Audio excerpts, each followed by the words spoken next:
Shalom à toutes. On est très content de se retrouver avec Midrash Yehuda Manitou. On est avec le docteur Emmanuel Schibert et on va parler justement des Teilim. Teilim numéro 8, numéro 9, tu nous proposes ce soir. Et ce cours également pour la Refoua Shlema de notre amie Evelyne, Esther Bat Rachel. Refoua Shlema Bechavod, Emmanuel pour Midrash Yehuda Manitou. Alors, bonsoir, chers amis. Toujours très ému d'être avec vous, surtout pour étudier les Teilim, livre extrêmement important. Et je dédie également le cours à la Refoua Shlema de Daniela Bat Rachela Hortal. Alors, aujourd'hui, nous allons étudier les psaumes 8 et 19. Pourquoi 8 et 19? C'est justement le sujet du cours. Alors, je vais d'abord faire une introduction. Alors, je vais une seconde monter la présentation. Voilà, que je vais mettre sur plein écran. Une seconde. Ok. J'espère, voilà, normalement.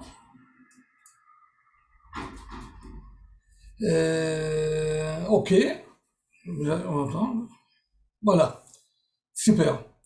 Alors, nous allons étudier donc ces psaumes. Alors, je vais intituler ces deux psaumes, 8 et 19, faisant partie d'une série de psaumes que j'oserais appeler les psaumes du berger.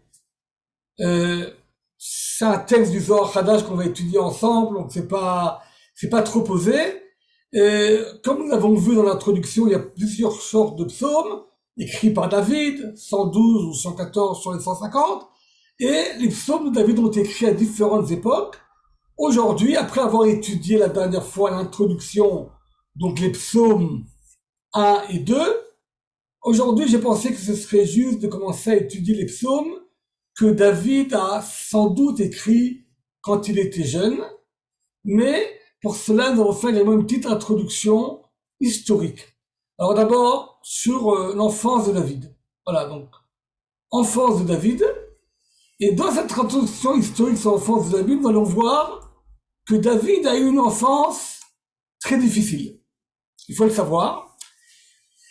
Pour ceux qui veulent approfondir l'étude des psaumes, je vous conseille à votre temps, j'ose pas dire votre temps perdu, puisque c'est du temps retrouvé, d'étudier attentivement le livre de Shmuel, Samuel 1 et Samuel 2, voir un peu plus, voir connaître bien l'histoire de David. En tout cas, David a une enfance difficile. Il est un peu rejeté de la famille. Les raisons, il n'y a pas de raison officielle dans le Tanakh que David s'est mal conduit. Yosef, par exemple, a été vendu par ses frères, mais la Torah nous raconte que Yosef n'a pas été très sympa. Il a dit un peu de médisance auprès de son père, etc. Bon, il a rêvé, il raconte ses rêves, etc. Il se prend pour un roi. Ok, David, on n'a pas de raison apparente.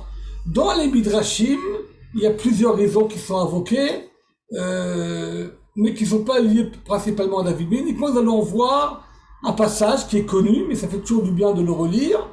C'est le passage dans lequel Dieu décide que Shaoul, le roi Saül, n'est plus digne d'être roi, et il envoie le prophète Samuel oindre un des enfants de Ishaï. Et donc, Shmuel arrive chez Ishaï et Dieu ne lui dit pas quel enfant. Ishaï a une famille nombreuse, il a 8 garçons, mais on va voir c'est qui le 8e. Alors, on va y avoir Ishaï, donc présente un après l'autre, ces 7 grands garçons devant Shmuel, et un après l'autre. Alors au début, il y a le premier qui arrive, Shmuel est hyper content, ah, c'est le futur roi d'Israël. Dieu lui dit non, il est très coléreux. Next. Il y a les 7 qui passent un après l'autre. Et Shmuel dit à Ishaï, Lo bachar Hashem Bélé, Dieu n'a choisi aucun de ces 7 garçons. Alors à ce moment-là, Shmuel, il a un problème. Dieu l'envoie chez Ishaï pour oindre un de ses garçons. Ishaï lui présente 7 garçons. Il lui dit aucun n'est élu. Shmuel demande à Ishaï, à Tamu à Neharim, est-ce que il y a plus de garçons? C'est fini? Il y a plus de jeunes garçons chez toi? À ce moment-là, c'est vraiment, ça paraît un peu bizarre. C'est comme Michel dit, tu sais quoi, si on réfléchit bien, Otshar Akatan, Viner, Roé Batson. Non, il reste encore un petit, mais il est berger. Shmuel dit, écoute, bon, amène-le quand même, pourquoi pas? Bon, alors imaginez un peu, alors Ishaï envoie un de ses fils chercher David, parce qu'il est loin, il est berger, il a les paîtres sont entre eux. Il envoie, et bon, arrive David, qui est rouquin, avec des très beaux yeux. Un bon rouquin comme ça, un bon rouquin, et il a une bonne apparence, il est très bien, très beau garçon, il est rouquin.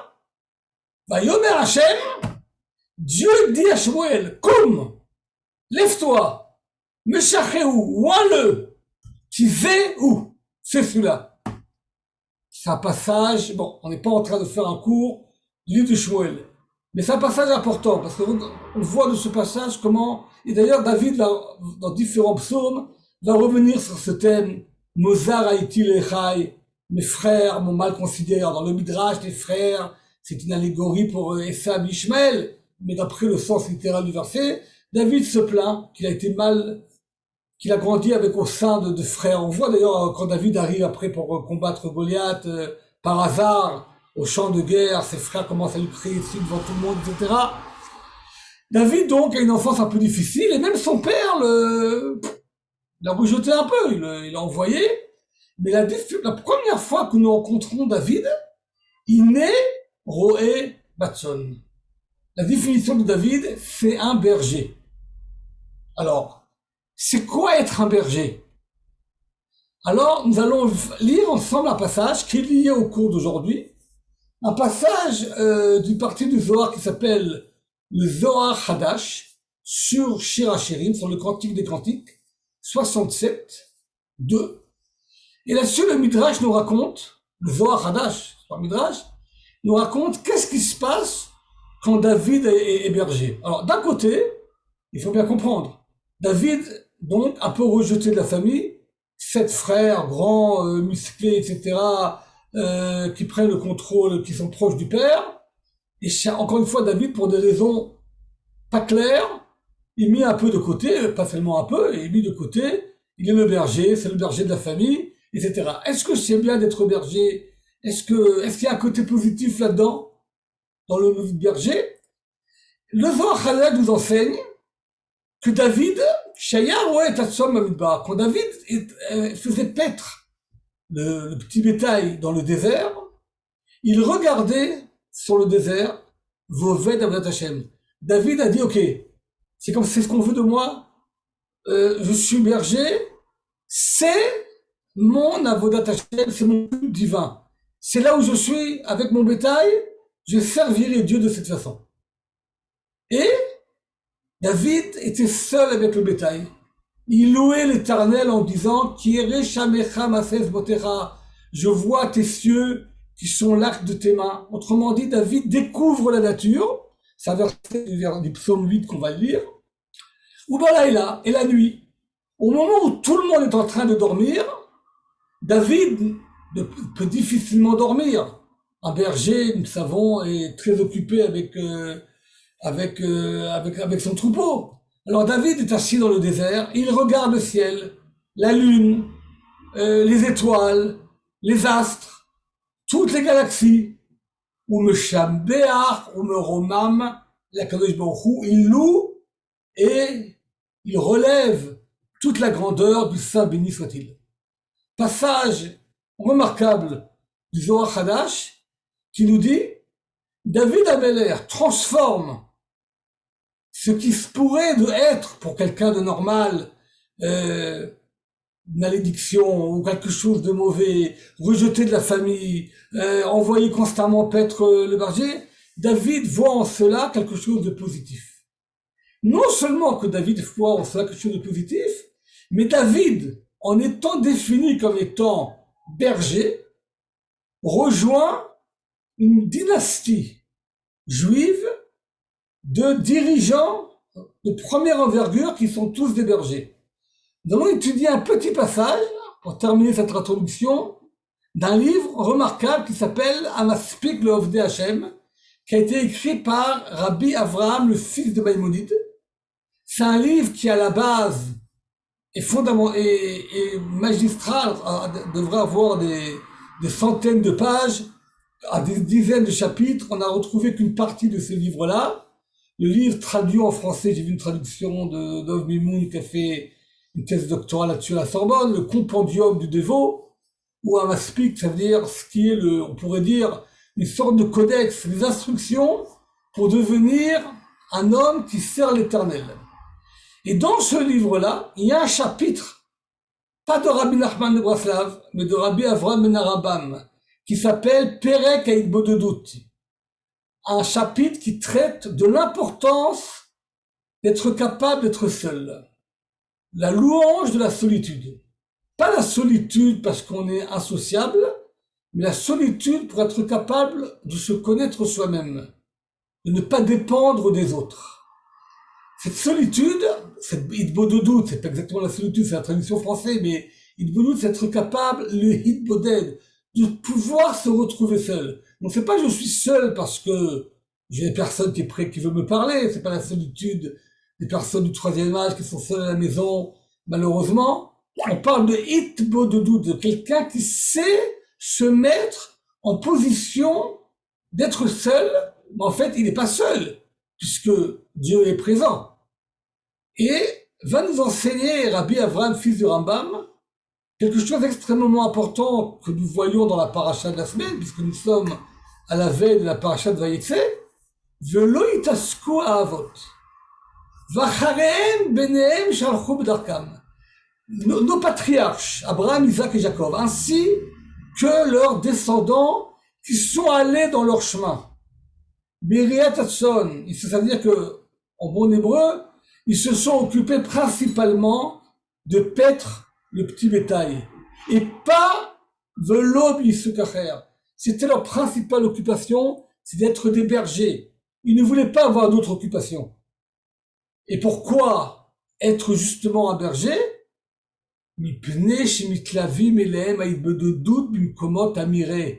Parce qu'en étant berger, ils gagnent deux choses. D'abord, en devant devoir chercher des endroits où il y a du pâturage, ils peuvent se retrouver seuls. Ils vont s'éloigner, ils s'éloignent de la vie des grandes villes. Ça veut dire, encore une fois, dit Rabbi Avraham, fils de Maïmonide, ce n'est pas une instruction pour toute la vie. Mais tous les dirigeants du peuple d'Israël dans la Bible, Abraham, Isaac, Jacob, Moshe, Yosef, David, ont été des bergers. Tous ont été des bergers. Leur principal activité, c'est des bergers. On le voit dans la paracha, Yaakov Avinu arrive chez Lavan à l'âge de 77 ans, il sera pendant 20 ans berger. Après, il va devenir un homme riche, il aura d'autres bergers, instructions. Mais on pourrait dire, il construit sa vie de patriarche en fondant sa famille avec Rachel et Léa, en étant pendant 20 ans berger dans les conditions les plus dures. Et comme dit Rabbi Avraham, au bout de 14 ans, Lavan va lui dire, tu sais quoi? Bon, maintenant, tu commenceras à recevoir un salaire, parce que 14 ans, il a travaillé uniquement pour mériter Rachel et Léa. Au bout de 14 ans, il lui dit, ah, c'est quoi ton salaire? Il aurait pu lui dire, bon, maintenant, je deviens directeur général de la société Lavan, Jacob et compagnie. Non! Lavan lui dit, et Jacob lui dit, je continue à paître. C'est là où Jacob peut s'isoler et se rapprocher de lui-même. En se rapprochant de lui-même, il se rapproche également de tout le côté divin qu'il y a en lui. Donc le berger fait partie d'une fonction d'Hitbodedut. David rejoint Abraham, Isaac et Jacob et surtout Moshe Rabbeinu. Dans différents midrash, on en reparlera quand on étudiera les psaumes écrits par Moshe. Il y a un passage de Talmud qui nous dit, le peuple d'Israël a eu deux grands dirigeants. Shnei Parnasim ayou l'Israël, Moshe et David. Moshe et David commencent leur carrière de dirigeant en étant bergers. C'est le début de leur carrière. Alors ça, c'est une introduction aux 2 psaumes que nous allons étudier aujourd'hui, et qui sont des psaumes, justement, comme on a vu dans le Zohar Hadash, que David a certainement écrit en étant jeune, donc avant d'être marié, avant d'être le célèbre David, en étant berger, en ne sachant absolument pas qu'il était destiné à devenir roi d'Israël. David, c'est le petit berger qui, au contraire, éjecté par ses frères, rejeté un peu par son père, à tel point que David a écrit dans le psaume 27, qui a vu Veimi Azavoni. Mon père et ma mère m'ont abandonné, et c'est Dieu qui m'a pris en main. Vachem Asafani, c'est Dieu qui m'a pris. Alors, c'est quoi ce psaume 8 que nous allons étudier? Alors, c'est un psaume qui est connu dans les Midrashim, mais là, j'aimerais étudier avec vous ce psaume dans ce sens littéral. Donc, le psaume commence d'abord par une introduction. On connaît la Natseach à la Gittite, Mizmor le David. Nous avons vu que la Natseach, vous vous rappelez ce qu'on avait vu à la fin de Anusuma, voilà. Nous avons vu qu'il y a différentes sortes de musique, la Natseach, le Doutoun, et qu'il y a également différentes sortes de psaumes. Encore une fois, comme on l'a vu dans l'introduction, nous n'avons pas tous les outils pour comprendre, on ne sait pas aujourd'hui comment traduire cela, ces psaumes et ces airs de musique, mais donc, quand nous revenons un peu au début de ce psaume 8, la Natseach, à la Gittite et Mizmor David. Alors la Natseach, c'est donc une forme de musique, à la Gittite. Sur le mot Gittite, il y a différents commentaires. Certains expliquent que c'est un outil de musique, un instrument de musique qu'on fabrique dans la ville de Gath. C'est intéressant parce que Gath est une ville qui parle des Philistins, mais qui vont peut-être une sorte d'outil. Il y en a qui disent que la Gittite, c'est Gath. Gath, c'est là où on fait le vin. Et donc c'est un instrument de musique qui était courant lors des... Nous savions que quand on ramassait la vigne, lors des vidanges, il y avait des fêtes qu'on connaît, qui sont mentionnées dans le livre des juges, etc. Donc il y a des fêtes dans les vidanges, donc c'est un instrument de musique. En tout cas, c'est un instrument de musique qui était connu à l'époque, et qui est donc Mizmor le David, sur lequel David a écrit Mizmor, donc une sorte de cantique qui a ses définitions qu'on ne connaît pas aujourd'hui. Et donc, ce Mizmor, on peut le partager en 3 parties. Il y a l'introduction et la conclusion qui sont la même, vous voyez, les versets bêtes. Hachem Adonai Adonenu Madir Shimcha Bechol Haaretz, Hashinati Otra la Shamayim, et la conclusion, c'est le même verset, Adonai Adonenu Madir Shimcha Bechol Haaretz. Donc c'est vraiment un chant qui est avec une sorte de refrain, et nous avons qui partagé en 2 passages. Un passage qui traite la grandeur de l'univers, et suite à la grandeur de l'univers, quelle est la place de l'homme? Donc, des réflexions, comme on a vu dans le Zohar Hadash, que David se posait quand il était berger. Alors David, en étant un berger, est devenu un homme d'une très grande spiritualité au niveau rouhani. Spiritualité, spirit. David est un être qui va devenir profondément croyant, très proche de Dieu, en regardant l'univers.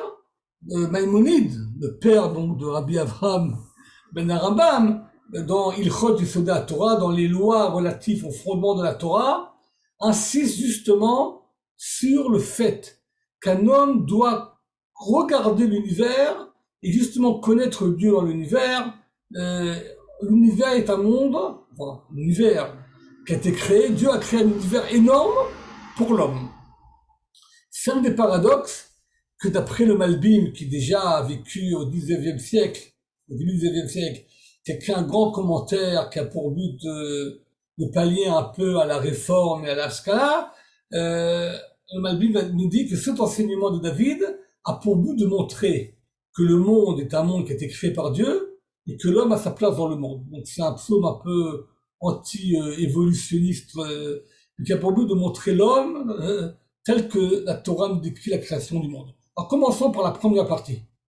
Hachem a donné Dieu, notre maître. Ma'adir Shimcha Boref, combien ton nom est à dire, c'est-à-dire quelque chose de remarquable, de très fort, de très puissant. Combien ton nom est puissant dans la terre. Asher Tena Otra la Shamayim, et tu as donné ta splendeur sur le ciel. Autrement dit, c'est tout le paradoxe de la création. D'un côté, le créateur, si le créateur est donc, on peut pas dire un être, mais le créateur est le plus grand, comporte toute la création, sa place serait plus sur le ciel, dans les mondes célestes, où il y a des anges qui peuvent louer l'Éternel toute la journée, comme nous le connaissons dans l'Ézéchiel, dans Isaïe, etc. Mais néanmoins, Dieu a décidé d'être sur la terre. Donc c'est une des conclusions que David, en étant berger, on voit, il dit, il y a un monde exceptionnel qui a été créé, mais Dieu veut être sur la terre. C'est un thème qui sera repris 3000 ans après par la Chassidoute, que Akadosh Baruch Hu veut maintenir sa résidence dans les mondes terrestres, dans ce qui semble être les mondes les plus bas.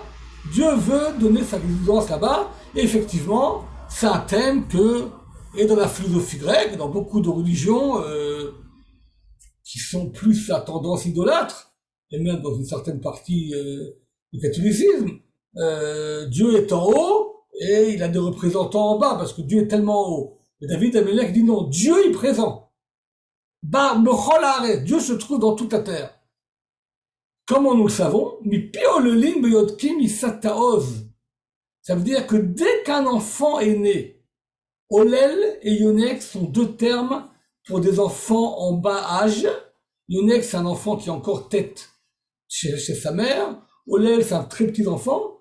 De la bouche de Olelim, de Yonkim, il s'attao. Ça veut dire que l'homme, dès qu'il est au plus jeune âge, on voit déjà en lui quelque chose d'exceptionnel. L'être humain est une créature différente de tout dans le que tu as créé. Et grâce à cette force qu'ont les petits enfants, la shebit oyev ou mitnakem, avec ça on peut mettre, la shebit, ça veut dire on peut complètement freiner tout ennemi et personne qui va aller contre Dieu. Alors c'est qui cet ennemi dont parle David? C'est pas un ennemi de David. Là David parle de quelqu'un qui est ennemi, on pourrait dire ennemi à la raison divine, c'est-à-dire en regardant le monde, on doit reconnaître Dieu.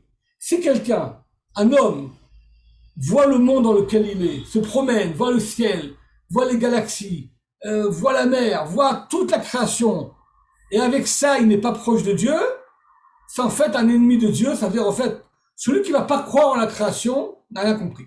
En fait, c'est ce que dit David, parce qu'il dit, moi, qui suis berger, et qui passe des journées et des nuits dans le désert, qui est Shamaim Mafez Botecha, quand je vois le ciel, je vois les actes de tes doigts. Autrement dit, je vois la création quand je regarde le ciel.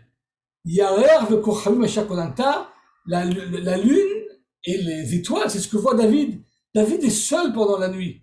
David est jeune, il a 10 ans, 20 ans, il est jeune, il est berger, il est seul des jours et des jours, peut-être même des mois et des mois, en dehors de tout le monde, sa famille n'est pas en contact avec lui, puisqu'on va le chercher.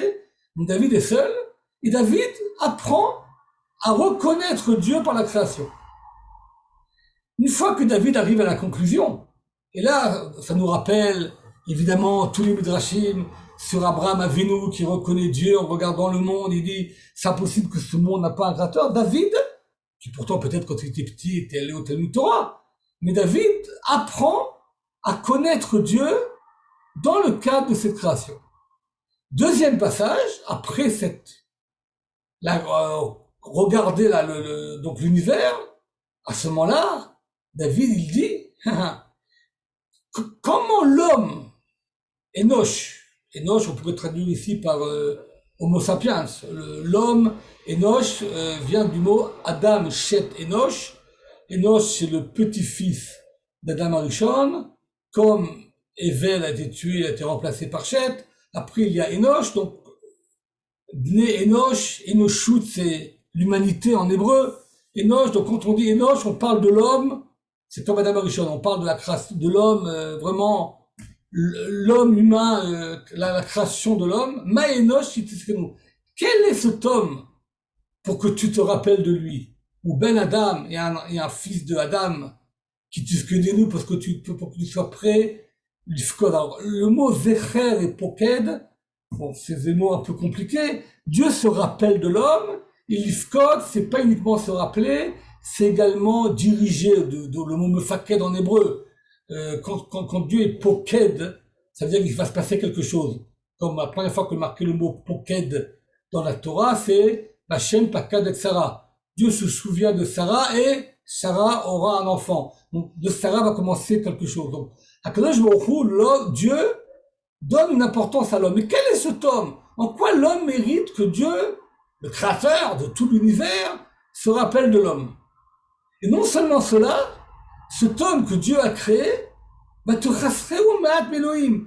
Ici, le mot Elohim ne veut pas dire Dieu, mais c'est les forces divines, on va expliquer ça dans une minute. Dieu, cet homme qui a été créé, il est un tout petit peu moins que le divin. Et non seulement ça, toi l'Éternel, tu as donné à l'homme un honneur et une resplendance remarquable. Alors il faut bien comprendre, le mot Elohim, il faut bien comprendre, le mot Elohim est un des noms de Dieu, mais il est employé dans différents endroits, et dans la Torah, et dans les prophètes, et dans les hagiographes, comme voulant dire une représentation de la force de Dieu. Par exemple, un tribunal rabbinique est appelé dans la parashat Mishpatim Elohim. Quand il y a un conflit entre deux personnes, Ela Elohim Yavo Davar Shneem. On va chez les Elohim, ça veut dire chez les juges qui représentent le pouvoir divin sur terre. À Mishpat, l'Elohimu. Le jugement, la justice, elle fait partie de ce cadre qu'on appelle Elohim. Pourquoi? Le mot El, ça veut dire Elohim au singulier, c'est Elle. Elle, c'est la source de la force. C'est ce que va dire dans notre paracha, la vanne à Yitro, Yesh le El Yadi, la sot imcha ra. J'ai les moyens, la force, de te faire du mal. Mais je peux pas le faire, parce que ton Dieu m'interdit de le faire. Donc le mot El veut dire la force. Mais quand quelqu'un sait unir la force, alors à ce moment-là, au contraire, avec ça, il ne peut faire que du bien. C'est pour ça que c'est marqué dans un autre verset de Télim, Chesed El Kolayom. La source de la force, elle amène à la bonté. Mais quand les forces se dispersent, à ce moment-là, on arrive à un monde de jugement. C'est le mot Elohim qui veut donc dire Dieu apparaît. Quand Dieu n'apparaît que dans son unicité absolue, c'est le Chesed. Mais dans le monde-ci, le mot Elohim, l'intention du mot d'Elohim, tel que c'est marqué dans le Shulchan Aruch, c'est Takif ou Bala Yocholot Kulam. Il est puissant, il est à la source de tout le potentiel, à la source de toutes les forces. Donc, la Techashlum, ça veut dire l'homme, il est un peu en dessous des anges ou de tous ceux qui peuvent représenter les forces divines dans ce monde-ci. Dieu a donné l'homme, Moshel, gouverneur de toute la créature. Kol shatat achataglav, il a mis sous ses pieds tout, on pourrait dire, le monde entier. Tous les animaux, David et les bergers, Tsoné valafim kulam. Tsoné vient du mot tson, il y a le aleph qui est tombé, ça veut dire, et le troupeau. Alafim, ce sont les gros troupeaux, ça veut dire les bœufs et les taureaux. Tsoné valafim kulam. Tout le dastaï, tous les animaux sont sous la main de l'homme. Le gamba botsala, également les animaux qui se trouvent dans les champs. Sipor shamaim, les oiseaux du ciel, les poissons de la mer. Au vert, ceux qui passent et qui sont en chot yamim, même toutes les créatures de la mer, tout est dans la main de l'homme. Et conclusion du psaume, Adonai Adonenu, Dieu, notre maître, ma à dire shimcha b'cholad. Effectivement, combien grand, responsable, remarquable est ton nom dans la terre. Autrement dit, David Ameler, c'est un psaume philosophique. David, il dit, grâce à la création, on peut comprendre la place de l'homme. La place de l'homme est un sujet qui a toujours tracassé les grands penseurs, qui a tracassé l'humanité. Est-il possible que Dieu a créé tout l'univers uniquement pour l'homme, une des créatures qui se trouve sur la Terre, qui est un des plus petits astres un des plus autour du Soleil. Le Soleil et Mercure sont beaucoup plus grands que le Soleil, qui est même le Soleil qu'on a, est un petit soleil par rapport à tous les soleils qui se trouvent dans la Voie lactée, qui elle-même n'est qu'une partie d'une grande galaxie, qui elle-même est une partie infime de tous ces milliards et milliards de galaxies dans le monde. Tout cela a été créé, c'est donc ce côté anthrophonie, j'ai oublié le nom en français. Est-ce que le monde entier a été créé pour l'homme? La réponse de David, effectivement, donc c'est la réponse que nous connaissons du livre du Bréchit. Effectivement, le monde entier, tout l'univers a été créé pour l'homme. Ah, pourquoi il faut un tellement grand univers? La réponse de David, il dit parce que l'homme, en voyant l'univers, comprend également sa place et son importance. C'est-à-dire, on a l'impression, c'est comme ça que le Malbim explique, que d'après les mécréants, donc ceux qui nient la vérité de la Torah, c'est impossible qu'avec nous, qui nous vivons sur la Terre, et nous savons aujourd'hui que depuis la nuit des temps, on recherche des hommes sur Mars, et on recherche toujours d'autres univers. Autrement dit, il y a toujours une tentative de dire, il faut rechercher, c'est impossible qu'en fait le monde entier a été créé pour nous. Qui sommes-nous, ces hommes qui ne font que des problèmes du matin au soir? La réponse de David, il dit, mais non, c'est exactement le contraire. L'univers a été créé pour que nous, en regardant l'univers, nous comprenons à quel point Dieu est grand, et Dieu nous donne également de l'importance. Autrement dit, Ma'adir Shimcha B'chol Haaretz.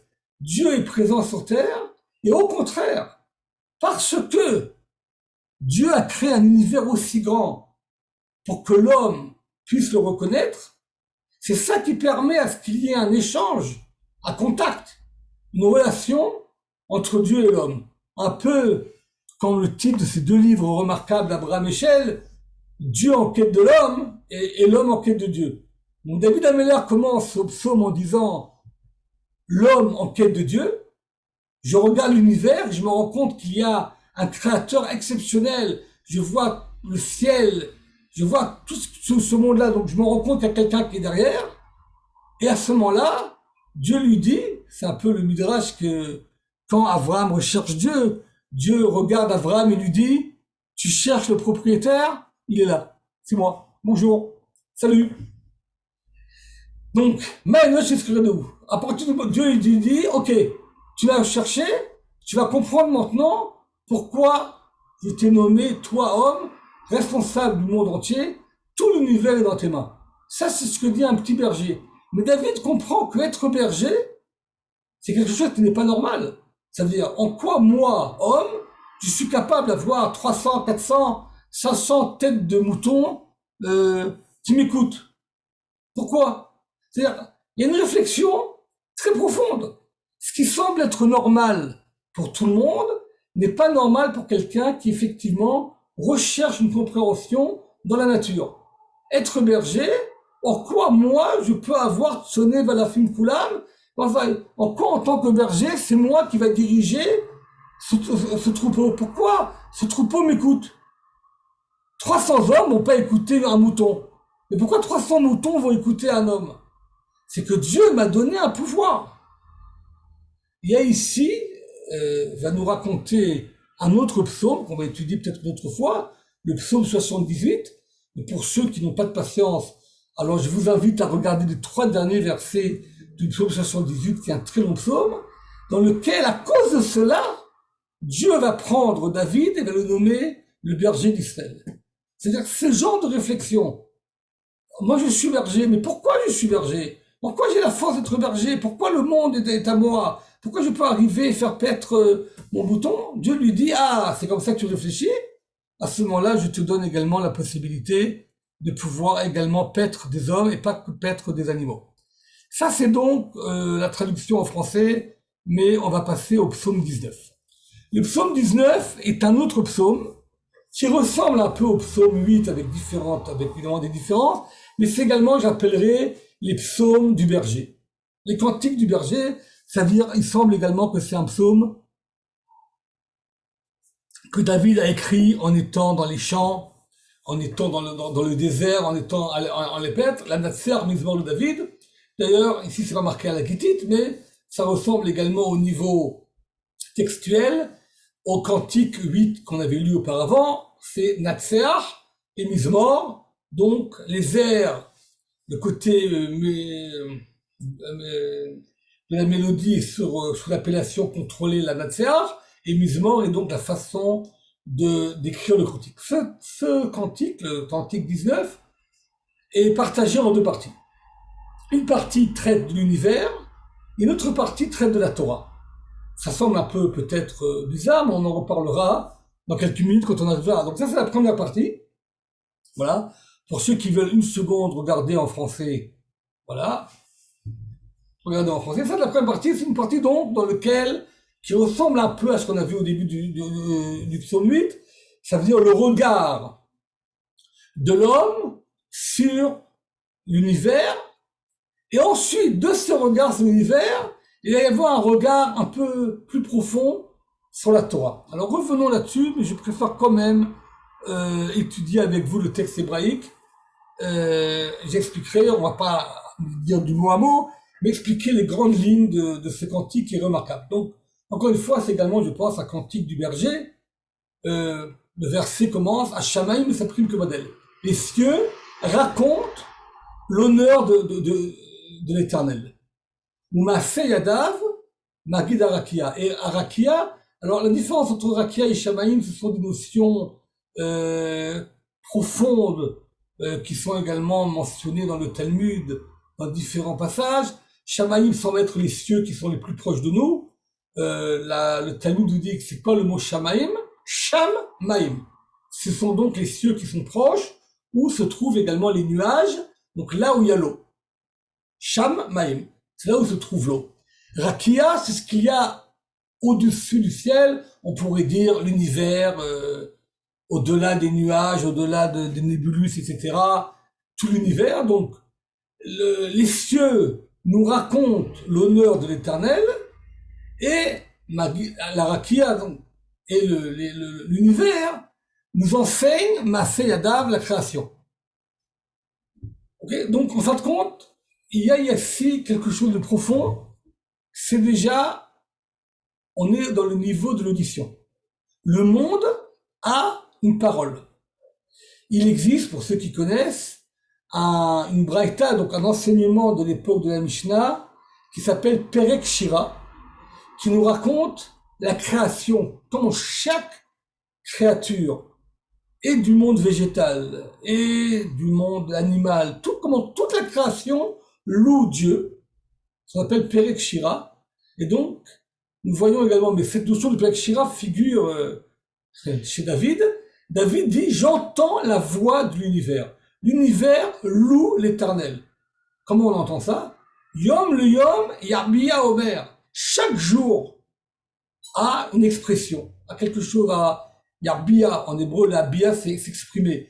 Chaque jour a une expression. Le laïla yochavedat, et chaque nuit donne également son avis. En hébreu, chavat da, c'est dire qu'est-ce que je pense. C'est-à-dire, chaque journée, chaque nuit, a quelque chose, un enseignement. C'est une notion qui va revenir plusieurs fois dans les Teilim, Baruch Hashem Yom Yom, que chaque journée, il n'y a pas deux jours qui se ressemblent. Le monde est sur une ligne chronologique, il y a une évolution dans le monde, et chaque journée a son message. C'est-à-dire, a priori, il n'y a pas plus rébarbatif que d'être berger et constamment, tous les jours, la même chose se répète. C'est pas aussi intéressant qu'un ministre qui tous les jours a des nouveaux, et puis il y a des relations, il y a des rendez-vous. David n'a pas de rendez-vous. David, du matin au soir, pendant des années, a fait exactement la même chose. Amen. Son trempe, il doit trouver un pâturage, il dort, etc. Il n'y a pas a priori plus rébarbatif que d'être berger. Et David, néanmoins, sent que chaque journée est spéciale. Chaque journée a son lot à elle, etc. Le jour dit quelque chose. Alors, qu'est-ce qu'il dit? En omer ven dvarim bli nishma kolam. Rien ne se passe sans qu'on puisse entendre leur voix. Il y a une voix dans l'univers, c'est pas une voix qu'on entend, c'est pas quelque chose qui est programmé, mais l'univers a un message. Il faut l'entendre. Il y a une voix. Ce qui est intéressant aujourd'hui, c'est qu'il existe, il y a une voix de l'univers. Il y a une vingtaine d'années, 2 ingénieurs d'IBM ont reçu le prix Nobel de physique, alors qu'ils n'étaient pas des chercheurs, ils ont eu droit à un raccourci. parce qu'ils avaient planté des radios sur l'univers, il y avait des bruits, ils ont compris que ces bruits sont pas des bruits qui sont dus à la machine, que l'univers a un bruit à lui. Chose qui a permis de développer des théories énormes en astrophysique. Donc il y a le bruit de l'univers. J'aurais, si on a eu plus de temps, je vous aurais fait entendre ce chant remarquable que j'aime beaucoup de Simon et Garfunkel, The Sound of Silence. Il y a le silence a une voix. Et Dieu apparaît dans le silence. Le passage remarquable que nous connaissons du livre des rois, dans lequel Eliyahu Hanavi se réfugie dans la grotte où était Moïse, et il y a et puis soudain, Kol Mamadaka, il y a la voix du silence. Quand il y a la voix du silence, Dieu apparaît. Ça veut dire que le silence a quelque chose d'extrêmement profond. Ok? Le silence a quelque chose de profond. Le silence a une voix. The Sound of Silence. C'est pour ça qu'à mon avis, il n'y a que des juifs qui peuvent écrire un chant comme ça. Mais il y a le son. Donc David il dit, écoutez, l'univers parle,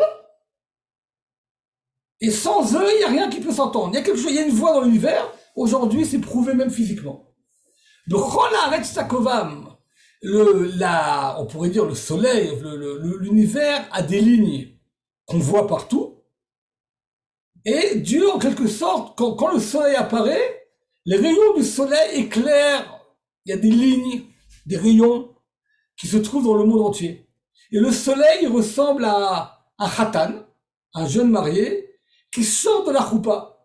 Quand un jeune marié sort de la choupa, vous savez, quand on fait un mariage, le mari, le khatan, le jeune marié et la jeune mariée sont sous le dé nuptial.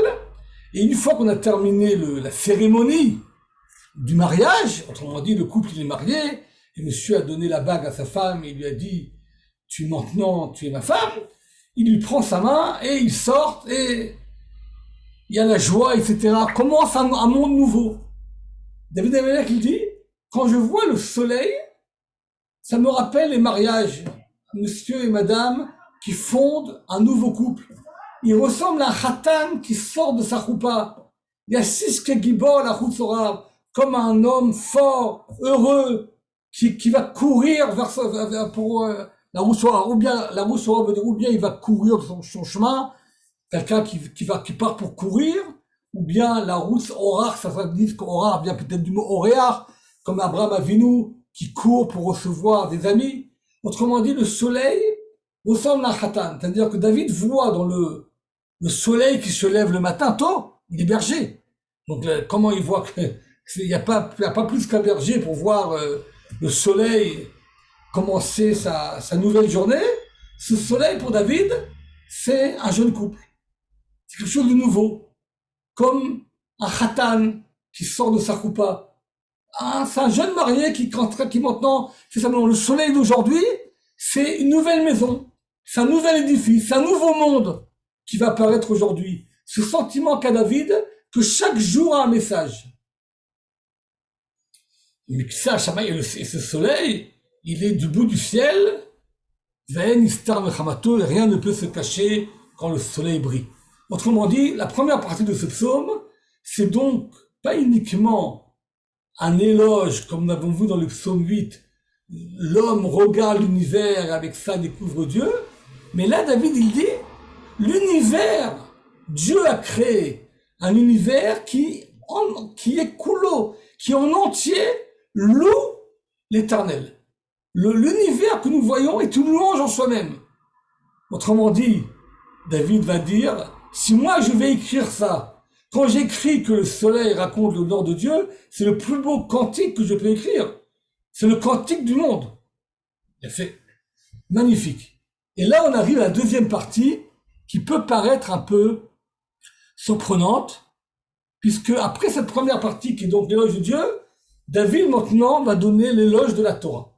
Et il faudra quand même essayer de comprendre quel est le lien entre la première partie qu'on a lue maintenant, donc le monde qui vient de dire l'éloge de Dieu, et l'éloge de la Torah, de l'enseignement que David a reçu quand il était petit.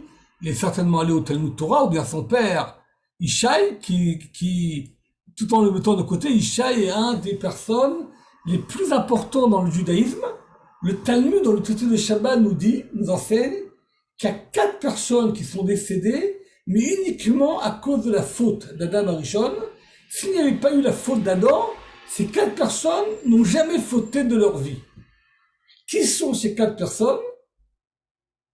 Binyamin, le fils de Yaakov, n'a jamais fauté. C'est le seul d'ailleurs des tribus qui n'a pas été lié à la vente de Yosef, ou qui n'a pas fait du mal comme Yosef.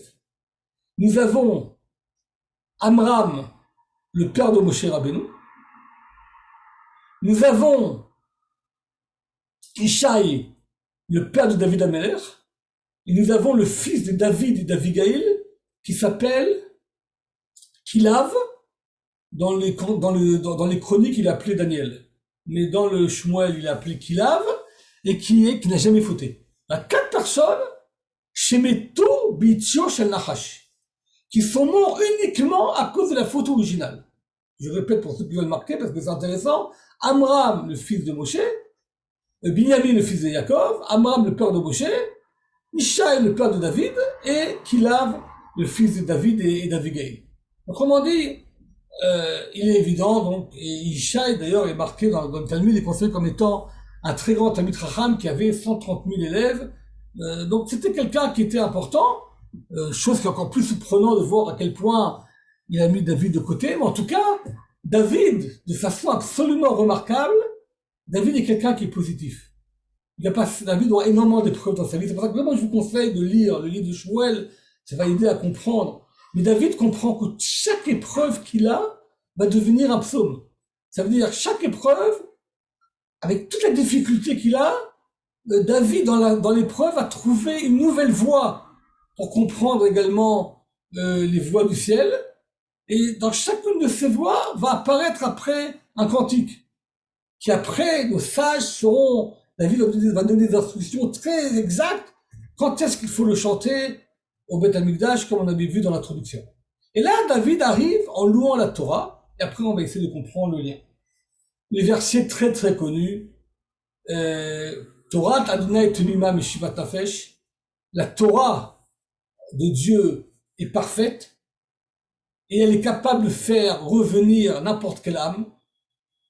Et d'où Adonai Neemana Markibat Peti, le témoignage de Dieu, qui est la Torah, qui est un témoignage, le Chot HaEdut, les lois, les tables de la loi sont appelées les tables de témoignage. Neemana, on peut avoir entièrement confiance à elle.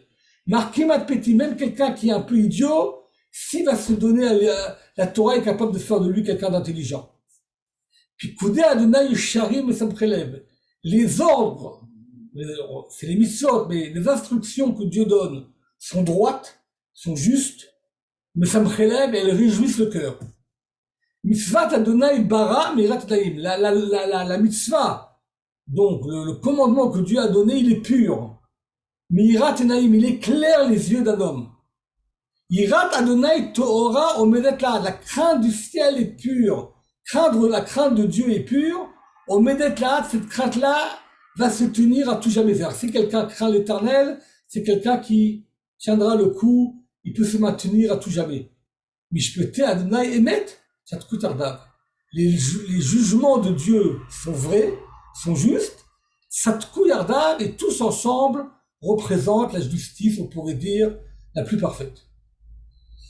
Donc il y a une vision exceptionnelle, et d'ailleurs, comme vous voyez ici, il y a 6 fois est marqué le nom de Dieu. Il y a donc Torah Hashem, la Torah de Dieu, le témoignage de Dieu, les instructions de Dieu, la mitzvah, le commandement de Dieu, la crainte de Dieu, et les jugements de Dieu.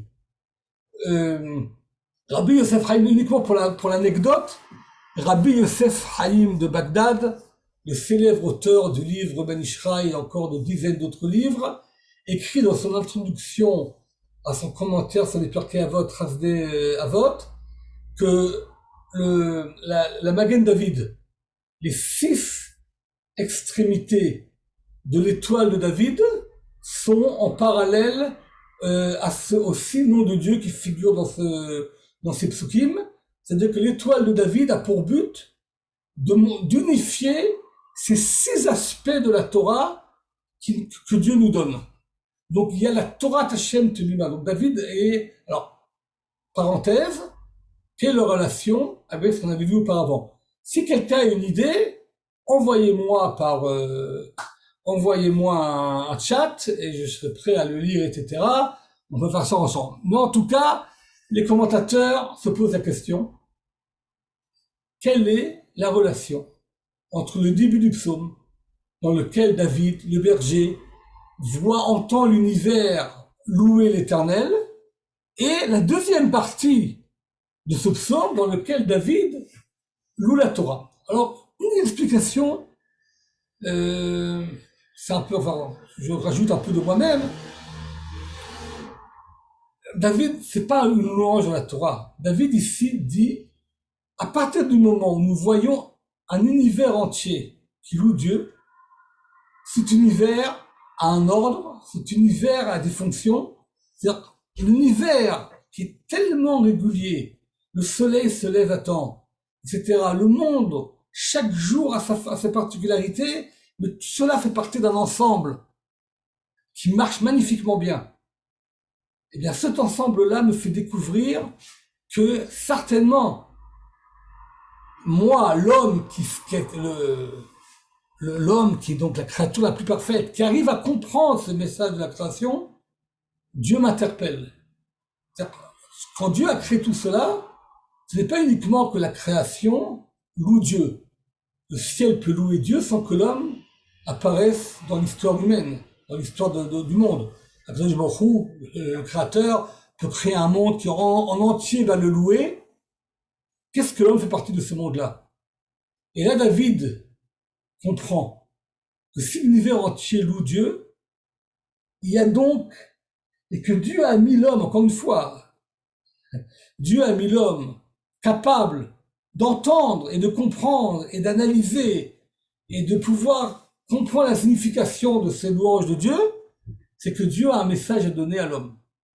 C'est-à-dire, l'univers loue le ciel, la première partie est remarquable, elle est universelle, elle parle vraiment du cosmos, mais n'oublions pas, c'est David, c'est l'homme, le berger, qui comprend comment l'univers loue Dieu. S'il le comprend, ça veut dire que l'homme a une fonction.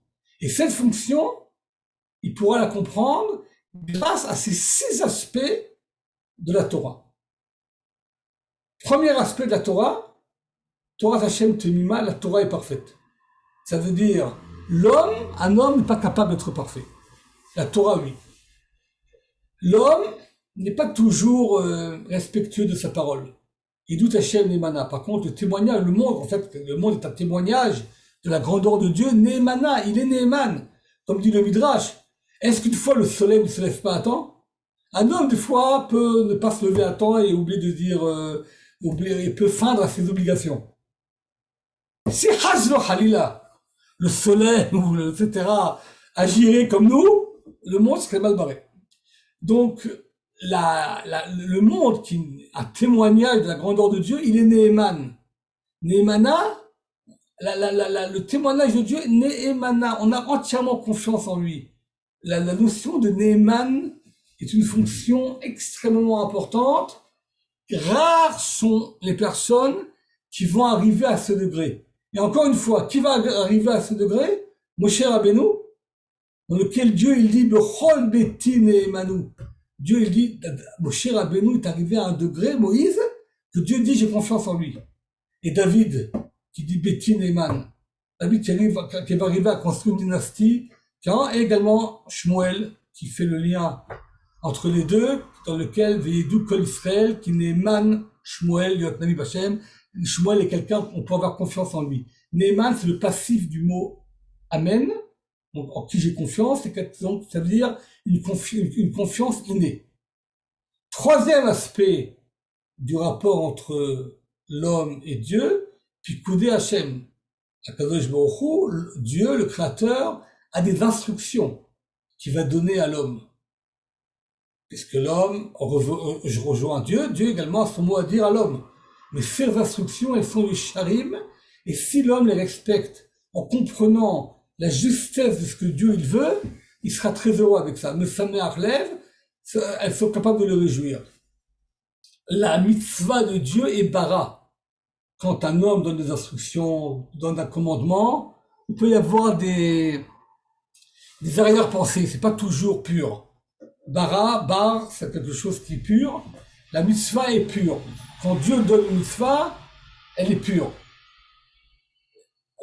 Yirat Hashem Torah, c'est également on traduit également en français pureté parce qu'on n'a pas de mots pour distinguer entre bara et Torah, mais la crainte de Dieu qui est imposée, là on parle de la crainte qu'on appelle Yirat HaRomimut. L'univers donne une certaine crainte de l'éternel, de la grandeur de l'éternel, et cette crainte-là, elle est comme l'univers, on met des clades. Et, Mishpete Hashem et Metz Adam, les jugements de Dieu sont justes.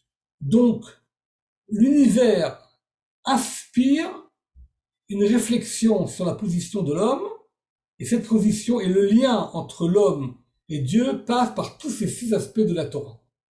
Et à ce moment-là, la conclusion de David, c'est de dire, ok, la Torah que Dieu nous a donnée est parfaite, comment nous, on réagit par rapport à elle, quelle est notre obligation?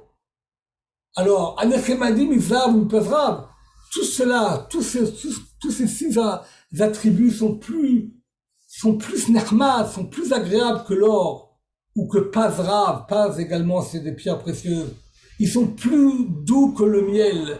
Venofet Soufim, c'est également tout ce qui est les sucres qui sortent des plantes.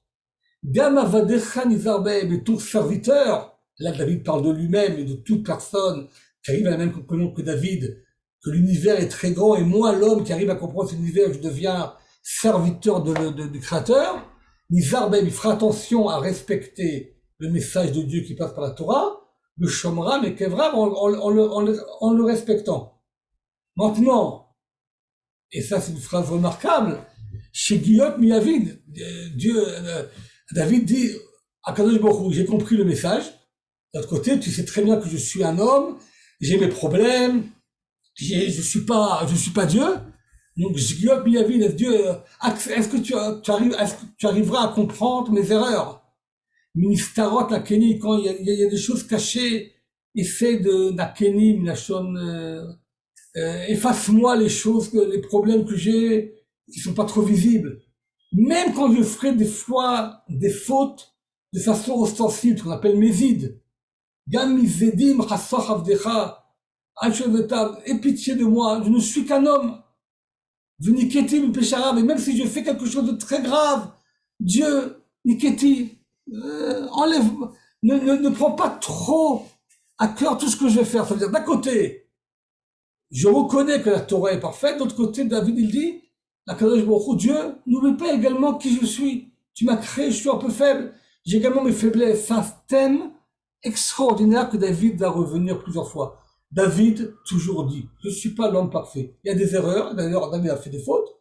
On va même lire des psaumes que David a écrits après avoir fauté, en reconnaissant ses erreurs. David est quelqu'un de très humain.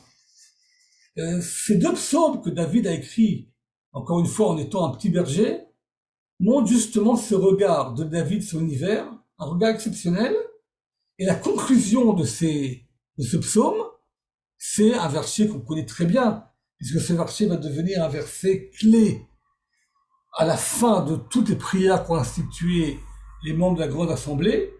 La fin de la Hamidah, donc de la prière, des brachot de la Shemona Esrei, se termine par le verset Yul Ratzon Imrefi, c'est-à-dire Dieu. Au début, c'est l'univers qui te loue. Grâce à la reconnaissance de l'univers, je reconnais également l'importance de la Torah et je comprends à quel point la Torah reflète exactement le monde que tu as créé. Ça ressemble un peu à ce passage du Midrash et du Zohar, que Dieu a regardé la Torah et le monde a été créé via les principes que Dieu a inculqués dans la Torah. Donc, le monde, l'univers et la Torah vont ensemble.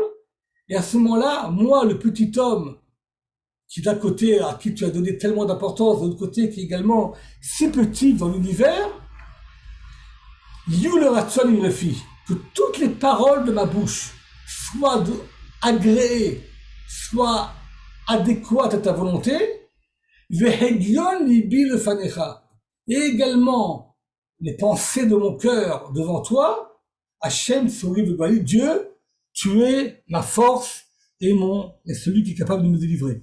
Autrement dit, David donne une conclusion à tout ce psaume, à mon avis, c'est une conclusion même au premier psaume qu'on a lu. Si tu as créé, toi l'Éternel, un monde aussi important, un univers aussi parfait, aussi exact, et cet univers nous montre, je reviens pour vous voir tous, attention, alors, si cet univers maintenant sait vous reconnaître, sait te reconnaître, alors à ce moment-là, moi l'homme qui est capable de regarder cet univers et de le comprendre, moi maintenant, Dieu, écoute la parole de ma bouche, tu es mon créateur, tu es mon souris, tu es ma force, autrement dit, puisque tu m'as donné la force de pouvoir comprendre et de pouvoir reconnaître ta grandeur via le monde que tu as créé, écoute également ma parole, je deviens quelqu'un qui peut parler avec l'Éternel. Autrement dit, exactement, si l'homme est en quête de Dieu, il comprend comment l'univers représente Dieu, à ce moment-là, Dieu également est en quête de l'homme, et Dieu après à ce moment-là est prêt à écouter l'homme. Ce thème de Yul Ratson de Méléphi, la conclusion de ce psaume 19, va devenir un leitmotiv dans Ashrei Yoshua Betecha, dans le célèbre psaume 145, Tila et David, dans lequel David va revenir sur le thème Karov Hashem Lechol Korav, Dieu est proche de toute personne qui l'appelle, et toute cette notion que l'homme peut prier, l'homme peut parler à Dieu, Dieu met cet univers énorme, parce qu'il a donné à l'homme la faculté de comprendre l'importance de cet univers, Dieu également, ça prouve que Dieu également est prêt à écouter la parole de l'homme. Donc le monde, il n'y a pas que le monde qui raconte la grandeur de l'univers, il y a également l'homme qui est capable de le faire, et donc, ça ce sont les télim que David écrit, jeune berger, avant qu'il va se passer encore 50 000 événements. C'est donc des réflexions, à mon avis, les plus pures qu'il peut y avoir, le début de cette carrière de psalmiste que David va avoir. Et voilà, donc c'est pour ça que je voulais commencer aujourd'hui le cours avec ces deux psaumes, le psaume 8 et le psaume 19. Maintenant, j'ai terminé mon cours. Si vous avez des questions, je vous en prie, intervenez. Merci beaucoup. À votre disposition. Toda Rabba, merci beaucoup Emmanuel. Vous pouvez ouvrir les micros, chers amis. Même si c'est juste des remarques, des réflexions.